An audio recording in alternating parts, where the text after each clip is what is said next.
did an appointment, like to discuss my tax return, um, Hmm. and all of that. And then the difference between a C Corp and an S Corp, I had a call yesterday about that, and then today was about the tax return. So, yep. I like that. Yeah, yeah. Felt it was like really helpful. And it's funny because like God works in mysterious ways because you and I had a conversation about the difference between C Corp and S Corp, and you had mentioned it before. And then I was talking to one of my mentors about it, and he was talking about it. And then he told me he had done it because he was like experiencing some really high tax bills. And then after that, I just immediately downloaded the form and I was like, okay, let me look at the form or whatever. And then I start kind of like feeling like, you know what? Let me ask some questions about this. Um, Hmm. so yeah, it's like everything just kind of like happening, like as it should, So I'm definitely feeling like the plan is paying off, you know. I like it. So yeah, definitely. Those are good challenges. Those are good problems to have. That means you earn it. Yeah, for sure. Yeah, definitely. I mean, nobody likes getting a tax bill where you're like, oh my God, I'm about to like faint. Like, what is this? Hmm. Hmm. Well, talk to me what's going good aside from taxes. Oh, that ain't part of what's going good. That no, that's not That I mean, what that is the positive is that I feel like a real grown up because I have finally, after being a business owner since, 2015, like feel like, okay, I'm finally organized, have Hmm. an accountant, have the right QuickBooks system set up, have the right tools in my toolbox to truly level up and be professional. And Hmm. I finally caught up. But yeah, the bill I got, I was like, oh, wait, is this a typo? Like, I mean, did you write like what's going on here? Is this really my bill? Like, Yeah, that's what happens, man. I'm like, ugh, like took my the winds out of my sails. I'm like, yo, like, qué horror, qué lástima. No, for real. Like, Uh, oh, yikes. Um, but yeah, I do feel like, it was a good conversation to have. And I just got kind of like some free game and some strategy on like how to cut down on some more stuff. So mhm. Cool. I like it. I yeah. like it. Mm. So so you said you had a really cool topic, something that you said a lot of your clients have been talking with you about recently. Yeah. Everybody, of course, wants to scale, right? Yeah. And I'm excited about this topic because I remember in 2008 and even during what transpired during the pandemic, so many business owners were on some get money, get money, get money, get money, get money to nothing wrong with that because capital is the lifeblood of your business, but no one was really talking about scaling. Hmm. And that's how you survive the pandemic. That's how you survive tough situations by having a Yeah. team of advisors, a team of individuals who are partners of yours, a team of individuals whom you're employing. Um, you have the right team in place, and you can kind of skate through those tough times just to that combined brain trust. And that's a conversation I've been having a lot with individuals this week. And two of the conversation in particular involve like, what do I need to do in preparation for what's coming around the corner? Because we know a lot of people are going to catch L's. When the real estate market adjusts, we know what goes up must come down. Hmm. You have a lot of people who are arguing and fighting over the stock market and the fact that you have the Mag 7 carrying the market, and which basically means there's a lot of good and mediocre companies out there. When this downturn transpires, it's going to be more layoffs. It's going to be a lot of chaos. Um, just a lot of flux, a lot of change taking place. Um, and so that's the conversation I was having. And, one of the business owners in particular, actually both of them, we spent probably a good 20, 30 minutes talking about systems, right? So they were like, what AI tools are you using? I told them, I was like, what AI tools are you using? We started comparing notes. Hmm. Who are some of the SME subject matter experts on the topic here in Detroit metropolitan area, try to keep the money in the family if we can. Even though the way people behave, man, they make it hard on you, make it difficult.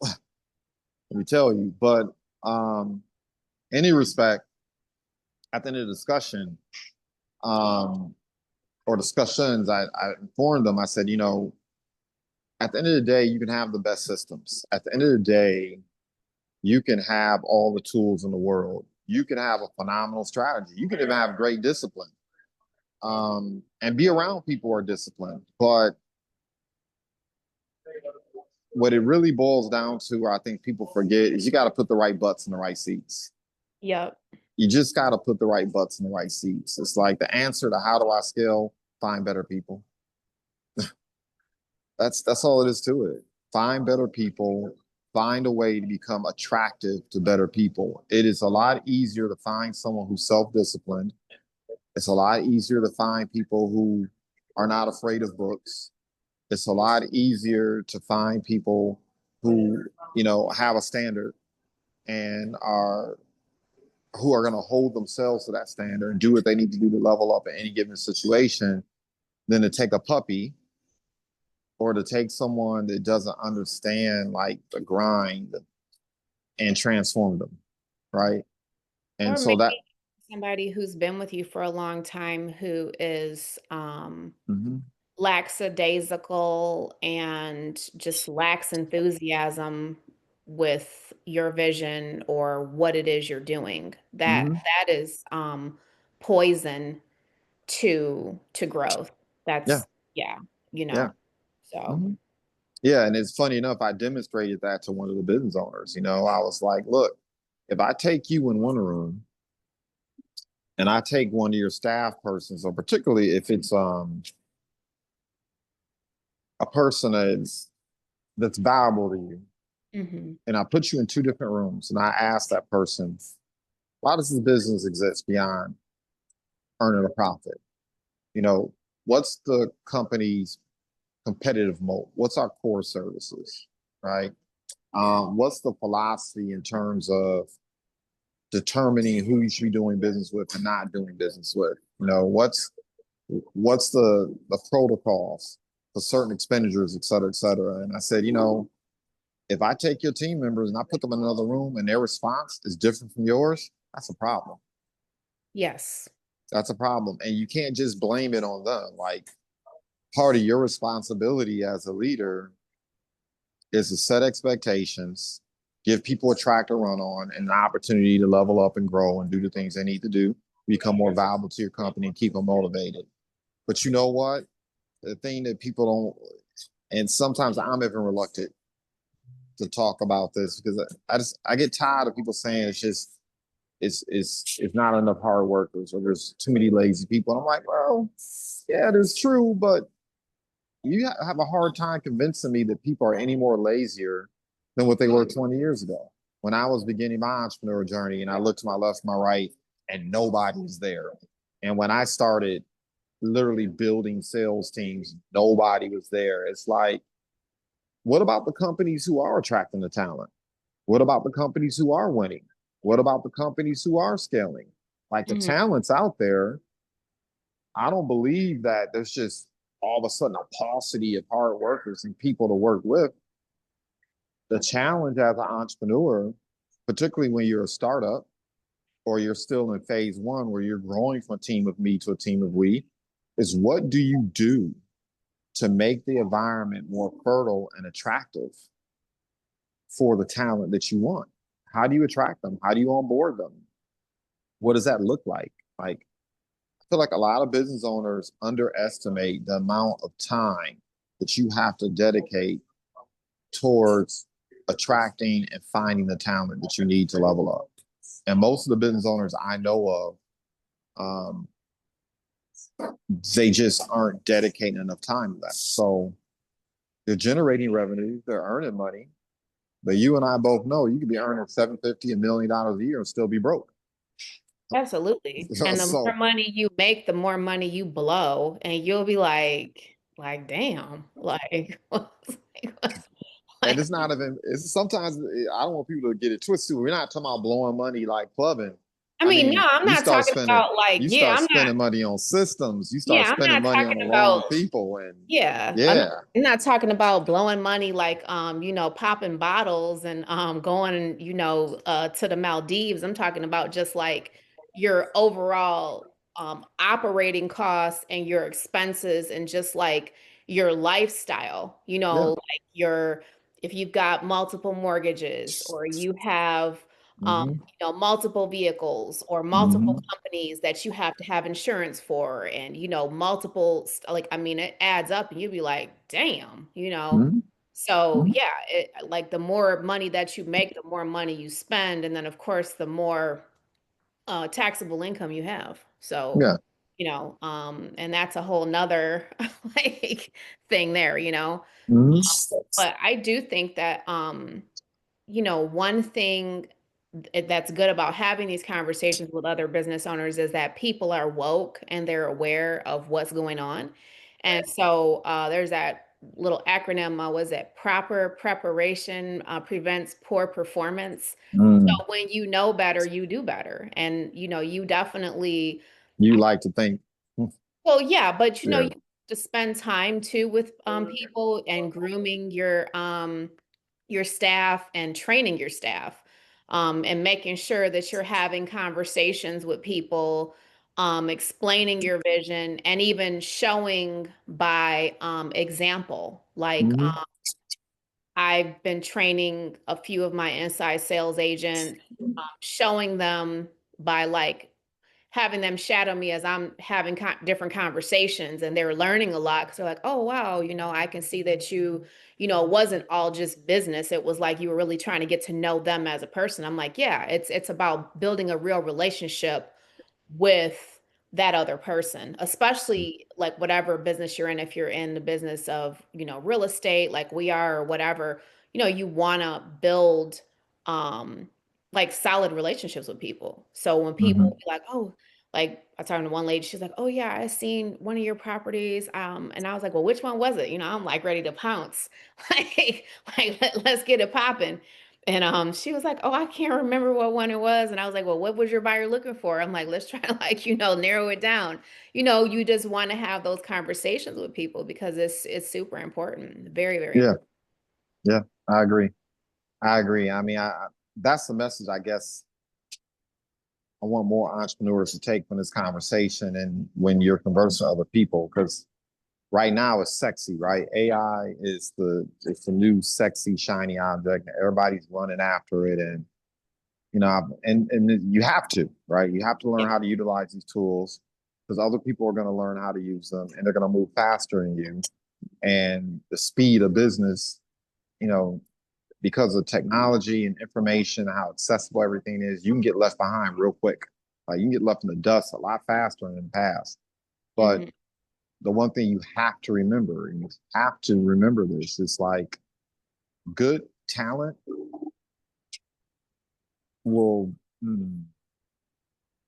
I don't want to say this because it's like it's yin and yang. You need good systems, you need good tools, but you can have the best systems, you can have the best tools in the world. But if your talent sucks, it doesn't matter. And that's where you find yourself spending money because you figure, okay, let me invest in this tool, or let me invest in this system, or let me invest in this training, and let me invest in this, and, and you're spending all this money because at the end of the day, what you're trying to do is you're trying to squeeze blood out of a turnip. You're trying to squeeze productivity out of people who don't want to be productive. Yeah, there's no And ROI on your investment. yeah, yeah, and good talent will beat a solid system every day of the week. It's I think about it like sports teams, right? Every now and again, you have the Detroit Pistons that whooped on the Lakers, right? Every now and again, you have like these sterling organizations like the San Antonio Spurs, and you have these organizations where there's not this overemphasis on star power. However, you still have to have the talent to execute the plays. You still have to be able to find people who can execute under pressure. You still have Mhm. to find people who can stick to a game plan. You still have to find people who understand the balance and respect the guardrails and find ways to operate within the guardrails and express their creativity and express their ability to win and their desire to win. It's like, I don't know, I guess this is more present for me because I am that guy because I came from a banking industry. I do make this erring judgment sometimes. Like I will spend an inordinate amount of time and making sure the table is set. I'll spend a lot of time on strategy. I'll spend a lot of time um, incorporating and building infrastructure sometimes before the talent is there. And then what ends up happening is you get trapped in this death spiral where you start doubting your business, you start doubting yourself, you start doubting whether or not there are good people around you. And it's like, I had a conversation with one of our partners. It was a conversation after the conversation. I couldn't record it because I had to get a little bit raw with her. But I was like, at some point, you got to stop trying to work with duds. And at some point, you also have to be you got to get really clear on the fact that not everyone deserves your attention. Not everyone deserves your time. Not everyone is really meant to make the journey with you. Sometimes people just have seasons, right? Um, and yeah, I mean, at the end of the day, you just have to spend so much more time, like you said, inculcating the right people and relationships along with the systems. And I don't know that's what's on top of mind for me right now, even when I look at the different endeavors I'm involved in. But the conversations I'm having with people, it's like, you can bring me in if you want. And look, I can teach sales, I can teach sales management. But if you don't have the right butts in the right seats, it doesn't matter. It's like spinning your jewels with the swine. Right. Oh, that And you was tough. I shouldn't have said, know, and you man, could that be was like, that was tough. But I mean, yeah, no, but it's the truth though. You could yeah. be having an amazing training and people look like they're engaged and they're, talking to you and then, you send them off to the races and it's like nothing you said permeated the surface and you're just like, Mhm. ah, like it's happened so many times where you're just like, okay, how did you get that out of this? Mhm. It's it's really yeah, it's a slippery slope and it's a tricky um, dance that you have Mhm. to, you have to just be really careful and cautious, and Yeah. make sure that you're asking the right questions. And like you said, putting the right butts in the seats. So Mhm. yeah. So Yeah. it is normal to feel some discouragement when you've put a lot of strategy in place and you're like, oh, I got this figured out, and you're, putting everything together, and then you put the play together and it doesn't go as you thought it would. It's easy to get discouraged because you feel like you put so much time into something and then you're just like, all right, this is not the outcome that I was hoping for. So that it's normal to, just feel discouraged and maybe to even have a little bit of analysis paralysis where you're overthinking stuff Mhm. because it's not working out the way that you envisioned, Mhm. and two, you know what? Everything takes longer than what you think it should. That's something I learned like the hard way because sometimes you get into a business and you're like, your business takes off like a rocket and you're like, oh my God, this is awesome. And then you might get into another business and you be like, man, it's like, bruh, what is like, it's like watching paint dry. It's like just a little trickle.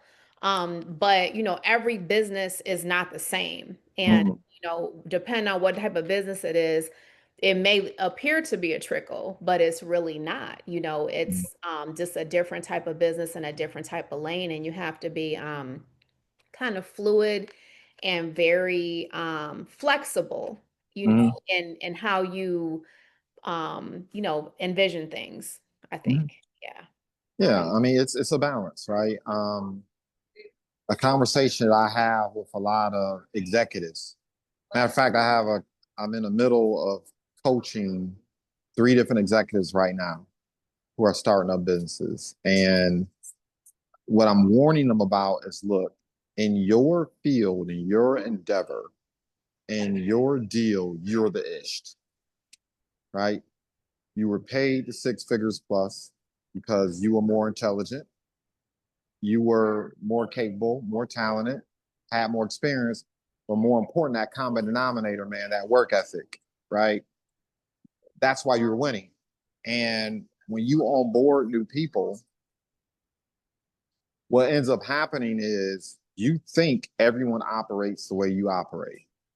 Like Mhm. you think everyone's putting in 14, 16 hours a day, especially in the startup phase. You think people are reading the books and listening to the audios. You think people are out there doing the activity, right? The KPIs. You think people have a clear vision of where they're going and what they want to accomplish. You believe that everyone moves that way. And the reality is, right, reality of the matter is no. Like if you ask, man, I'm sitting in this coffee shop now. I bet there might be 10 people in here between the staff and people in here working. But I would willing to bet my next commission deposit that if I were to ask the 10 individuals in here, do you have a clear vision for where you're going to be? Not some feel good, I want to earn some money, take a vacation, do more for my family. But no, specifically, you have a vision that you can clearly articulate vividly with details where you're going to be a year from now. And I'd be willing to guarantee maybe only 2 out of the 10, if we're lucky, would even come close to meeting that bar. And when you are a driven founder, especially in that startup phase, your vision is clear as day. You know what good looks like. You better, let's put it that way, you better. Yeah. You know what excellent looks like. You know what the standard looks like. Um, and the bottom line is most people aren't moving like that. And so, the question becomes, well, what do you do when you don't necessarily have the purse strings to hire the best talent that's out there? Or sometimes, I know for me personally, with a couple businesses that I've been involved with, um, where they couldn't pay me what I knew I was worth. Um, it wasn't like I jumped 2 feet in, but where I was willing to dedicate some time to help somebody out. A lot of times, people who are very ambitious, people who have a lot of drive, um, something that's attractive is the ability to stamp their name on something. I've done that numerous times to build up receipts, right? I'll join an organization or join a situation and I'll put a clear stamp on it where it is clear as day that this organization grew, this situation progressed because I was there. So now that I can kind of put that on my resume, right? Start to establish that track record. And you find that oftentimes ambitious people will kind of have that going on too as well. Um, but you have to think critically about those things once again when you don't have the purse strings. Um, what does that look like? The other thing that I chat with these executives about is look, let's say hypothetically you close at 50%. Number one, people need to stop lying. People don't close at 50%. Okay. And the business owners that do quote unquote close at 50%, there was a lot of qualifying, a lot of people they said no to before they decided to onboard them as a client, particularly within the B2B space. But let's say hypothetically you did close at 50%. You can only talk to so many people as an individual. It's only so many Zoom calls, only so many presentations, only so many engagements that you can actually go out and conduct yourself. You might have to accept a little bit of slippage, right? Because 10 people closing at 20% will beat one person closing at 30%. Or even if you were closing at 50%, the other 10 will still beat you, especially if they're willing to put and the effort and they're willing to put in the work. And that's something that business owners have to be aware of when they're looking to scale too. I'll hear business owners say, well, I need someone to do it like this. No one's going to do it like that because they don't have your experience. They don't have your skill stack. They don't have those things. What you do is you find people who respect the value prop, who respect the vision, who respect some of the guardrails that you put in place. They understand that these guardrails are necessary so we can be productive as a team, and you let them do it in their way. Sometimes you have to be willing to do that. Yep, like you say all the time, sometimes you have to let people cook. Yeah, gotta So let them cook. yeah. Nobody makes macaroni the same. Can Yeah, be the same ingredients, but right, different outcome. different outcomes. As long as the macaroni is good. Yeah, as long as it's good, that's all that Yeah, matters. well, the macaroni needs to be good. You don't want to send someone home with a stomach ache. Or they look at it and they're like, absolutely not. Yeah, so Like, that's a hard no. that's funny. Or they're looking at it and they're like, who made this? Like Yeah, you already know. You're like, walk into people's homes, be looking at what they be doing. Mm. like, like, oh, I just ate, I'm full. But thanks anyways.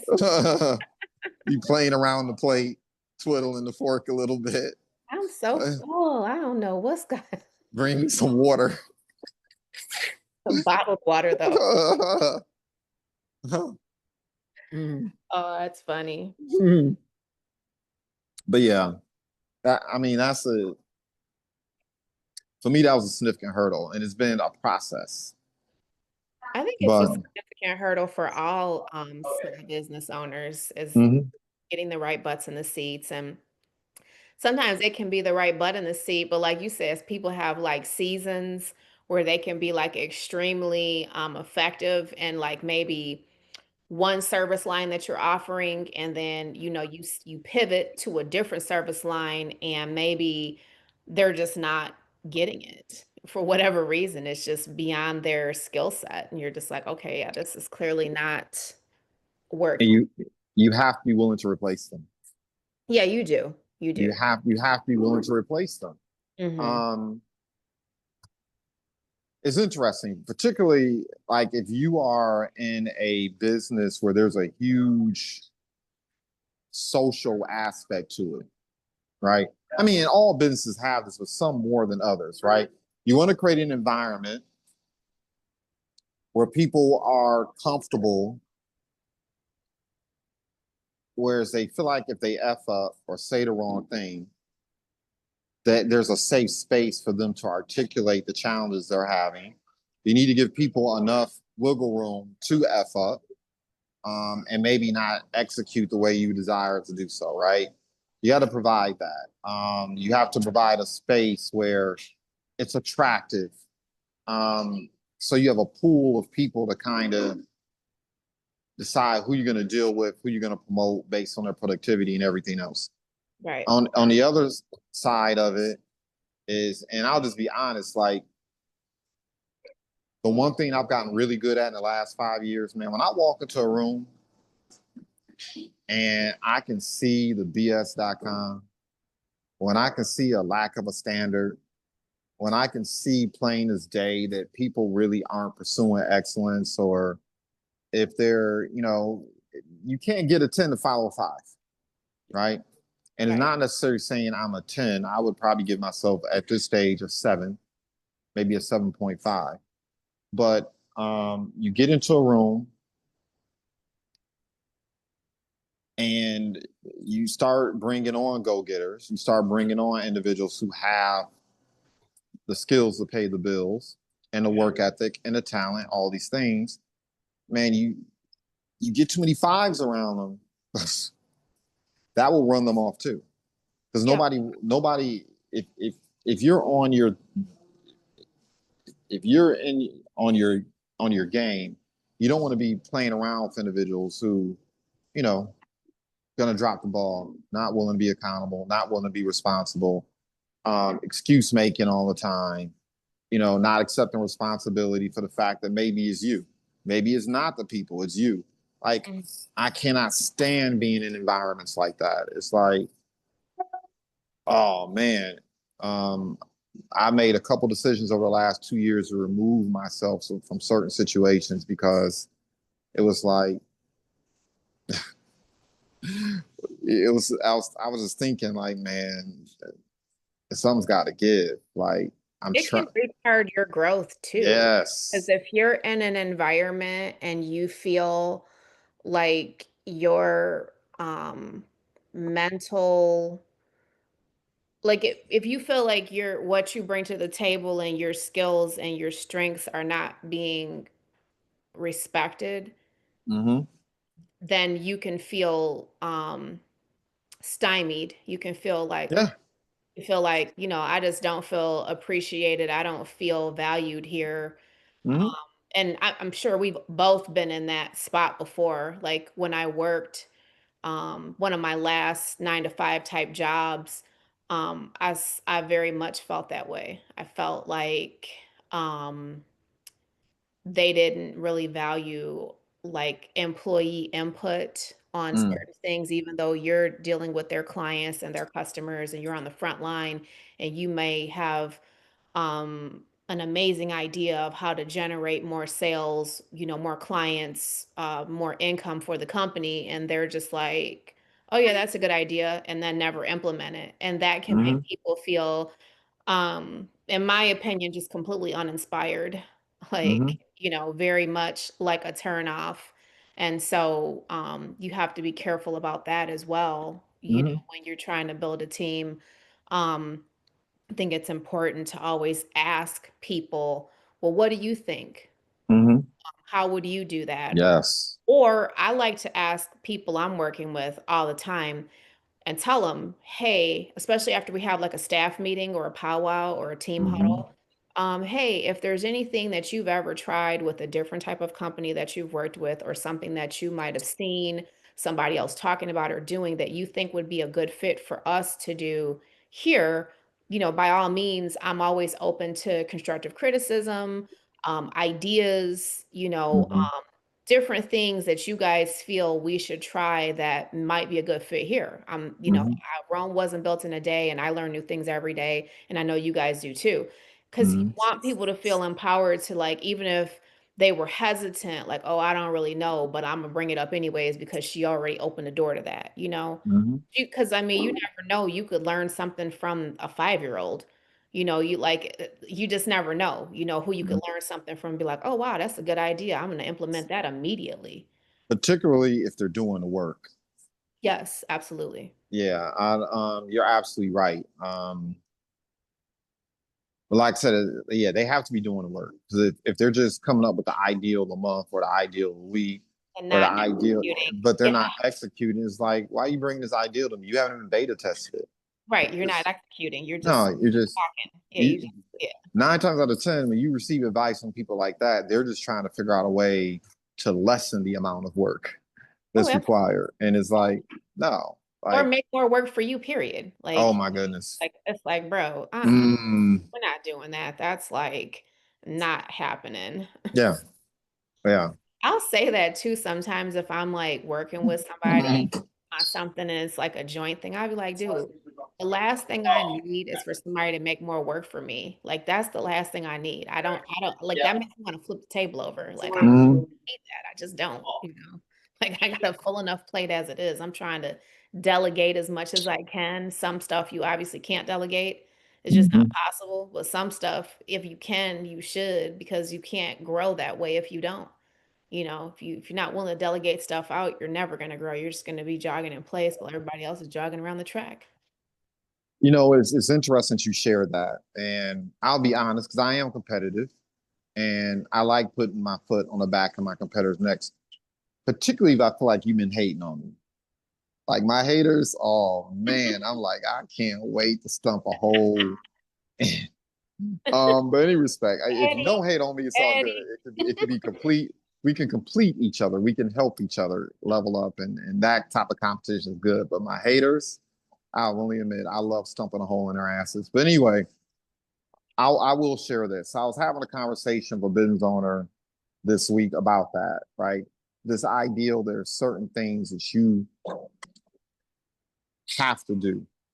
And I firmly believe because of AI, that's not necessarily the case anymore. Um, what I share with him is this. I was like, look, because he was basically like, look, I'm the bottleneck when it comes to certain transactions, right? Especially when it comes to cutting deals and understanding arbitrage and where he should invest in the business, where he shouldn't invest in the business, and who he should hire and who he shouldn't hire. He's the bottleneck for those things. He's the bottleneck for, those gray areas, right? Where you have to exercise judgment. And what I share with him is this, and it's something I'm starting to do more and more.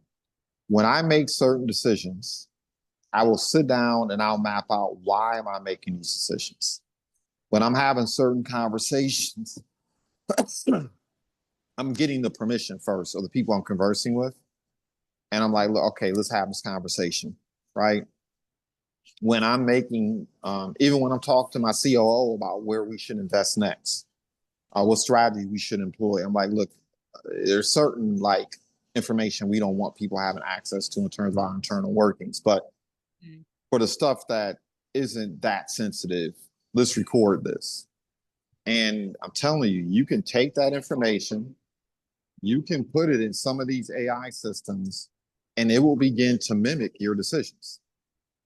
It'll begin to mimic your process. It'll begin to mimic these things that we call gut feelings, but reality, it's not a gut feeling, it's an informed feeling. Yeah. Right. And if you can somehow codify that, you can create agents that will actually help serve as those guardrails. And you could, quite frankly, replace yourself a lot faster than I think people think by doing that. Right. And Part save of, a lot of time too. yeah, that's the thing. Yeah.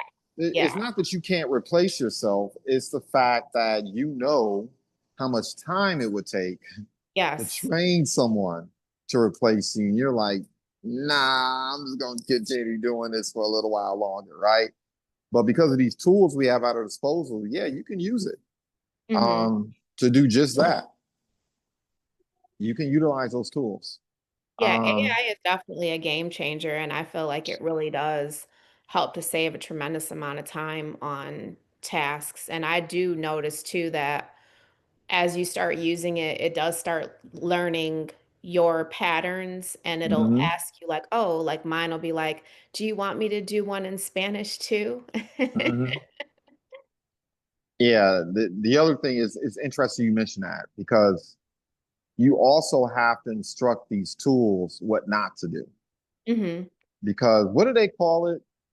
Oh man, when it starts running off at the imagination, it starts creating stuff that doesn't really exist.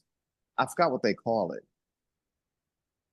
Anyway, these some of these tools will do that. Um, and you have to program the tool in particular to number one, like I've programmed my AI tools not to give me the sunny, rosy picture.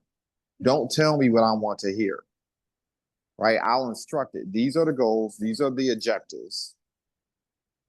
If I posit something that is counterculture to the or antithetical to the goal, the objective, I need you to respond back to me. That's not right. A lot of people don't realize that if you don't instruct these AI tools to do that, they literally will just share stuff that is just affirmative based on what it thinks you want to hear, right? Hmm. And you have to literally program it. Like I've programmed my AI, like when I write messages or emails or correspondence, like um, I don't want this passive language in it. I want assertive language in my messages. If you don't tell it that, it'll do that, Right. right? I remember early on when I was sending out emails to schedule appointments, and the AI would be on some, well, if you're available at this time, I was like, no, stop doing that. No, in my messages, look, what's your schedule look like? Morning or afternoon, Tuesday or Wednesday. Right. I had to program, yeah. You have to program your AI to do those things, or else it'll, anyway, you get the point. Yeah. Um, that's really important too. But yeah, I believe that's where it can really, really, for a CEO or a manager, somebody who has authority in the agency. I think that's something that people aren't thinking critically about how you can program AI to basically duplicate your decision making process. Now you keep your hands on the steering wheel in the sense that you continue to inspect what you expect, right? Because it will still, what is the word I'm looking for? Gosh, it's not daydream, hallucinate. That's what it is. Yeah, Oh, AI will hallucinate. mm. It'll start creating stuff that really isn't there. It'll start creating scenarios if you allow it to. If you don't program it correctly, it'll go from fact to fiction real quick, right? So, oh, those are the conversations I've been having recently with business owners, and I'm excited about those conversations with how I'm going to apply it in my business dealings moving forward. Yeah. Um, I know you have to get up and go. You mentioned that earlier. I do, but I rescheduled it for 3 because I told her I was like I have to record my podcast. Like I have a hard, like this is what we do every week. So she was flexible and she's gonna meet me at the photo shoot for 3. So Okay. so I had Oh, that. you got a photo shoot going on, eh? Yeah, one of my listings coming up, Mm-hmm. 811, no, 8100 Evergreen. So it's nice. Oh, it's nice. They did a very good On job. Evergreen? Yes, close to Warrendale. Okay. All Yeah, right. Yeah. yeah, it's really nice. I've got some really good listings right now. There's some of them are really nice, like the quality of the work that the contractors did, and that's a real compliment coming from me. Okay. Yeah, that is. Yeah, because a lot of times I'll be like, bruh, like this right here, like mm-hmm. raw material. But no, some of them are very nice. So yeah, so I'm gonna do that. And then like I said, my 3 o'clock was abruptly canceled, or I was just like flabbergasted. I'm like, okay, this is Those are quite my favorite. yeah, where you're just like, this is interesting. Not in a good way. Nah. So I try to tell people I'd rather you call me or text me. Just, hey, I ain't, just it's all good. Just yeah, cancel the appointment. Don't be lollygagging and BSing around and you know it's a chance you can. No, just give just me say my no. time. Give me my time back. Yes. Because what will piss me off is I show up and you're not prepared, you're not doing what you're supposed to do, or at the last minute, oh man, I don't even want to get into it right now.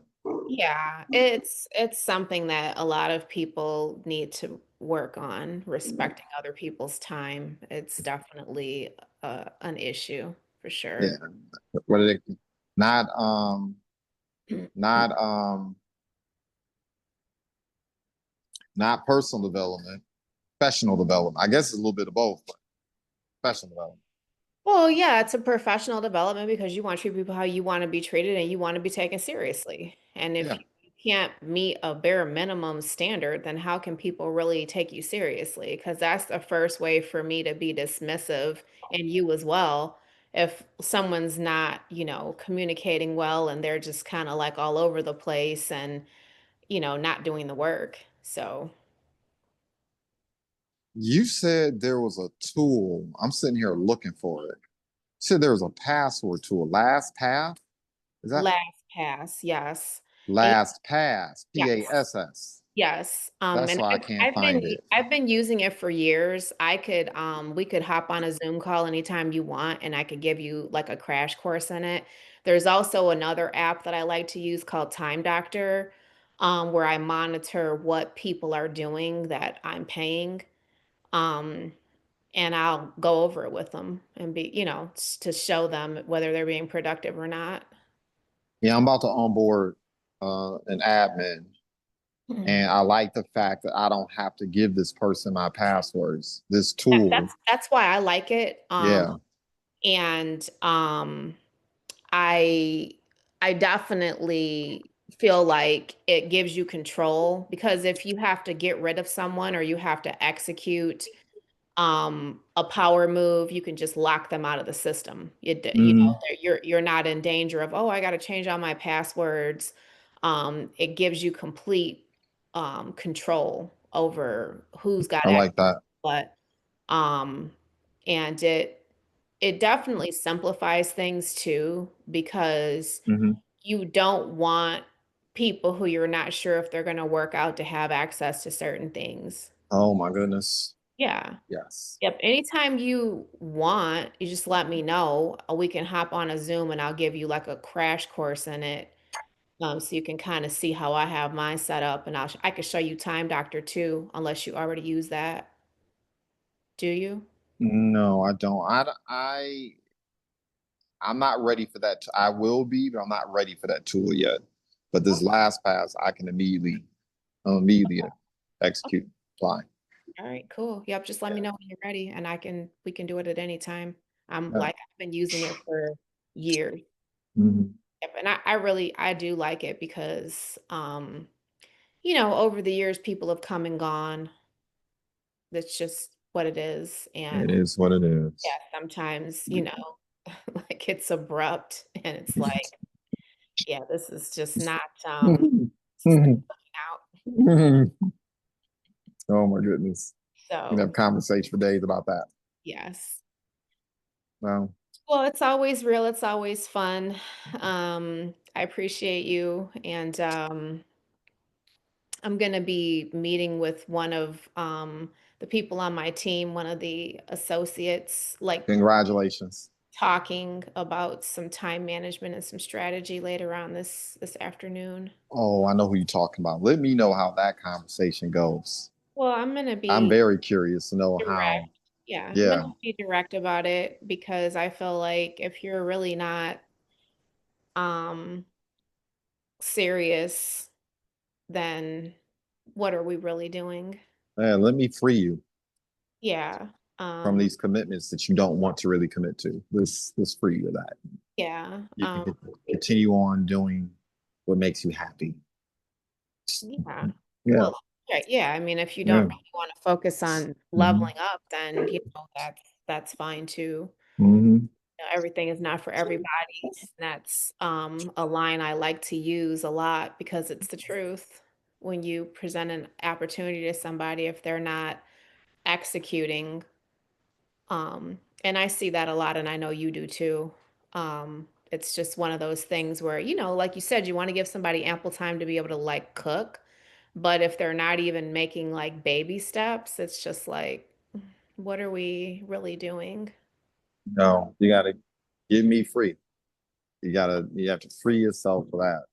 What do you think, how would you handle that? Like, what would be your kind of like outline, kind of put it? My outline would be number one, let's just talk about your goals. Hmm. Because ultimately, no one's going to execute. I mean, the people that you want on your team are not going to execute because you simply because I'm telling you to do this. I told you so, right? Right. So they have to be motivated in terms of having goals, Hmm. objectives. And while the plan and sometimes the tactics may change, the goals are non-negotiable. Right? You got to find people who set non-negotiable goals for themselves. So Okay. number one, I would start by asking, what are the goals? Like, how do you want things to change for you and your family over the next 3 to 6 months, or over the course of the next year, or depending on how sophisticated they are over the course of the next 3 years, right? They're going to be tempted to tell you what they are doing right now. They're tempted to tell you what they want to do, particularly within our framework. But no, that's BS. They got to have goals because at the end of the day, we're a vehicle, we're a means to help people achieve their goals. But you got to have the goal first. So they're going to be tempted to say, "Well, I'm going to make this many invitations, or I'm going to do this event, or I'm going to take this." What's the goal? Why are you doing this? New resident? Cool. New car? Cool. You tired of being check to check? Cool. How much money would that require? Right? Um, you want to replace a job? You want to walk up? Cool. You want to fund your business? Exactly how much money? Right? Specific goals, right? So that it starts there. Then the question becomes, okay, on a scale 1 through 5, how committed are you to these goals? Are these just nice ideals? Or is it a 5, like burning hot desire? This is non-negotiable. You need to get these things done. So I can work with that person. Hmm. Because if I know specifically what you're looking to accomplish, then we can begin to craft a strategy and a plan that makes sense for you to get there, right? But I'm going to start with the goals, because if you're not motivated, you have specific goals, you're about to BS my time and yours. And no one has time for that. So let's say hypothetically they have specific goals. Then the question becomes, okay, let's talk about how we can achieve these goals, Hmm. right? And, you know, how much effort, time. Now, and of course, in our business model, you can run up a bag 10 hours a week if you're doing things properly, Right. right?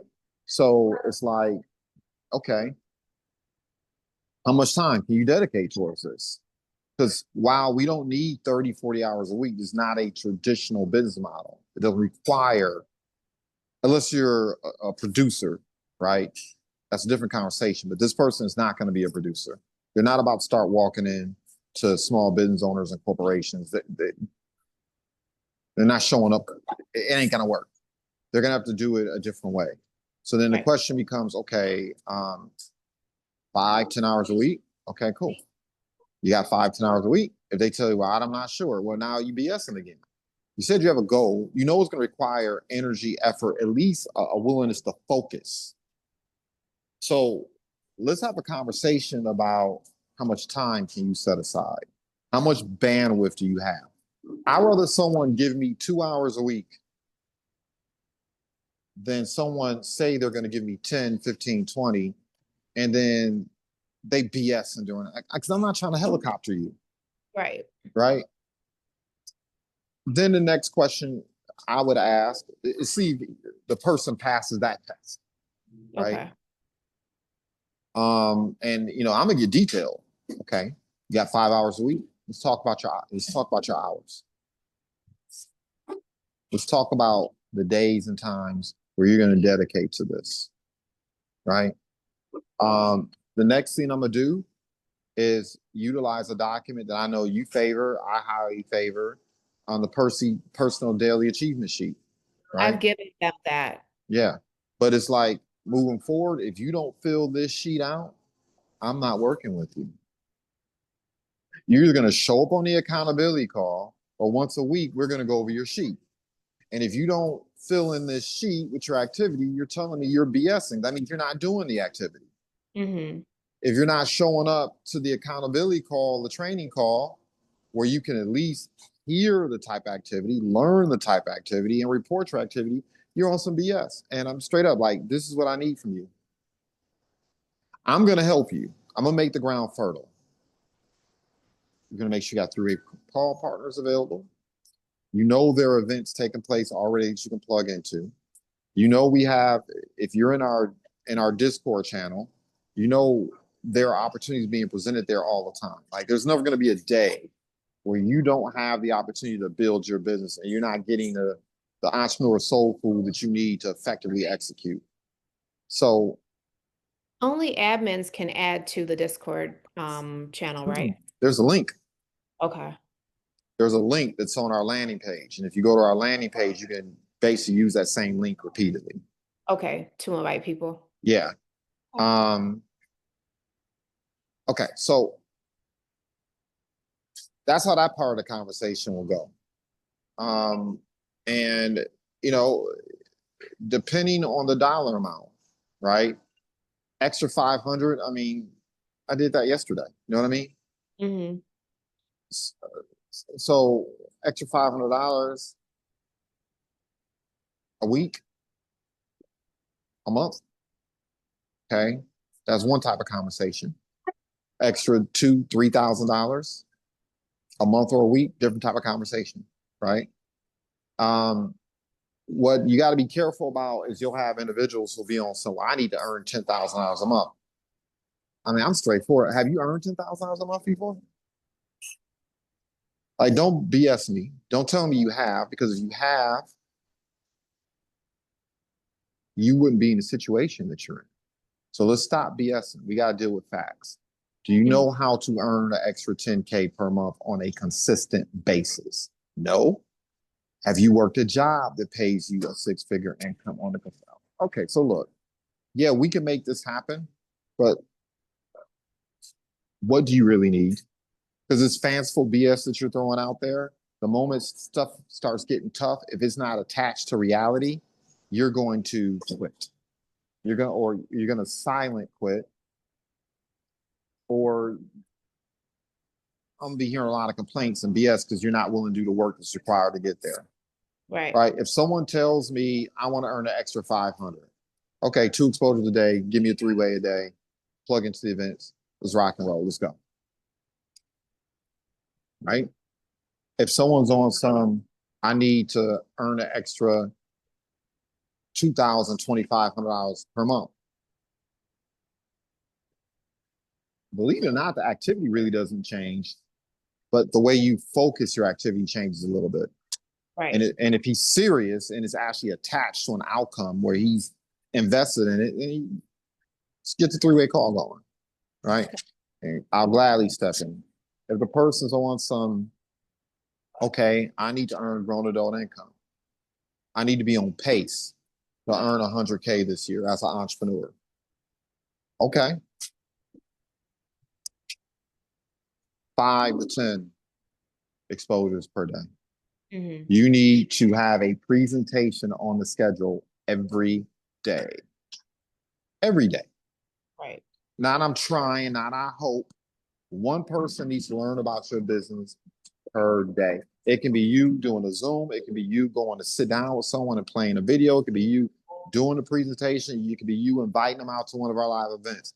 But per day, one person needs to be looking at something. Right. And then I'm going to need you to commit to at least one three-way per day because you're new. Lean on leadership to help you have the conversations that you don't have the experience to have yet, particularly if you're dealing with business owners and entrepreneurs, Hmm. right? And then I'm gonna need you, I'm gonna need you to make the decision to show up to the call. The only place where success comes for training is in the dictionary. And there are gonna be days, there are gonna be days where you need it. And if you're new, you're definitely gonna need it. You need to be on there as often as you can get on there. But Right. let's say you're like me. I'm self-motivated, man. I don't need the hoorah. I'm gonna get up and make it happen anyway. On my worst day, I'm still gonna get it in. Right. But I understand that then the training needs me. I may not need the training, but then the training needs me. Because there are people who are looking for social evidence of people who are crushing it. There Hmm. are tens, there are leaders looking to see, oh, there's other leaders. I got some people to play with. That's how you play team. Because you're not going to go from 0 to 100K or 0 to 250 or 0 to 1 million absent a team, Makes sense. right? And that's kind of like the nature of the conversation I would have. But you got Yeah. to anchor this person in a goal that is realistic, not some pie in the sky or some BS that sounds good because it makes you feel nice, warm, and yummy. No, Right.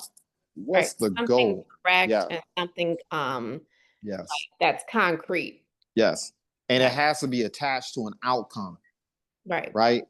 For me, I'll just be transparent. I don't care. Yeah, those people I want to smash on. Like the next like major event we go to, I want 3 of these rings on my fingers. That means I've leapt 3 different times. Hmm. And I'm gonna walk because I'm gonna have a chance on the stage, whether it's 30 seconds or whether it's 5 minutes. Right. And I'm gonna walk to that end of the stage and I'm gonna be like these.